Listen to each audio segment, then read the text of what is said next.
La Bressola, des de l'any 1976, són les primeres escoles catalanes modernes i laiques d'aquesta part de Catalunya, que se troba en el mar de l'estat francès, d'ençà de fa 350 anys, que és el que commemorem, per dir-ho així, avui, que en tot cas subratllem.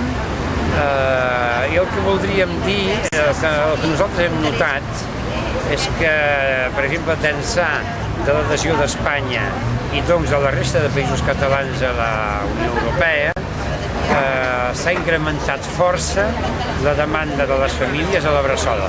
No donem l'abast. Això vol dir que, d'una certa manera, el lema d'avui, que és Catalans sense fronteres, no diré que és del tot veritat, però ja ho comença a ser. Perquè, de fet, si comencéssim a aprofitar tot el que és possible. Per exemple, clar, jo com a responsable de la Bressola tinc aquí mestres que venen de la Catalunya autonòmica, per dir-ho així, i tenim molta persona. És a dir, que jurídicament els puc contractar i els pot pagar l'estat francès. Per altra banda, hi ha catalans al nord que treballen, per exemple, al punt de Girona, perquè parlen català, i això jurídicament ja és possible.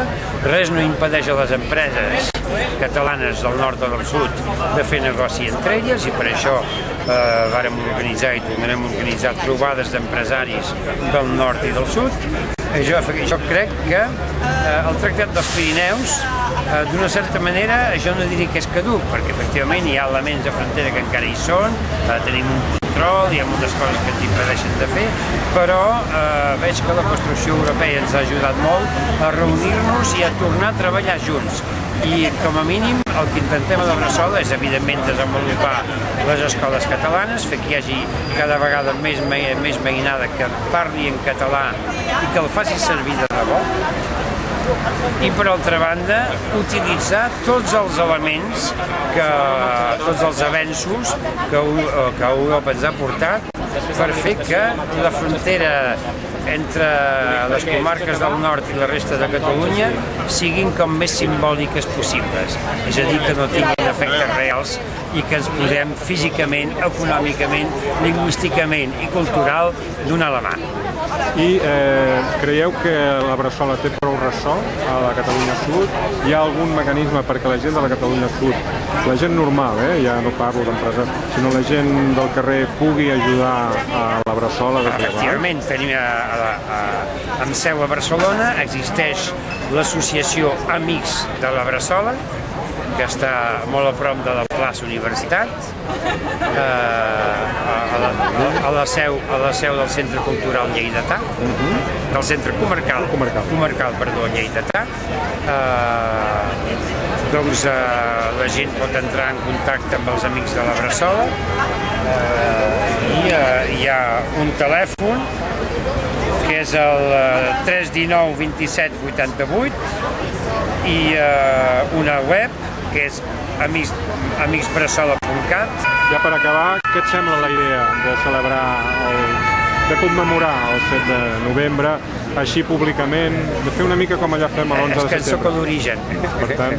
No tot sol, evidentment, però vaig participar a l'idea de commemorar el 7 de novembre del Tractat dels Pirineus als inicis quan se va fer al començament. Doncs, evidentment, estic molt a favor.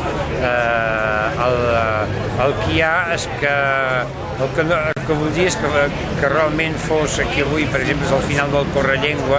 M'agradaria que, perquè tota la població nord-catalana pogués adherir en aquest moviment. Jo sé que, per exemple, a Carcassona hi havia 20.000 occitans l'altre dia. Jo crec que aquí podríem passar dels 10.000 nord-catalans si plantegéssim les coses, diguem, de manera més assequible per tothom. En particular, la defensa de la llengua. Ja sabem que hi ha més de 30% de les persones que volen ensenyament en català a Catalunya Nord. La defensa de la llengua és molt present. Jo crec que és sobretot sobre aquest punt que caldria insistir. Molt bé, moltes gràcies. Gràcies a vosaltres.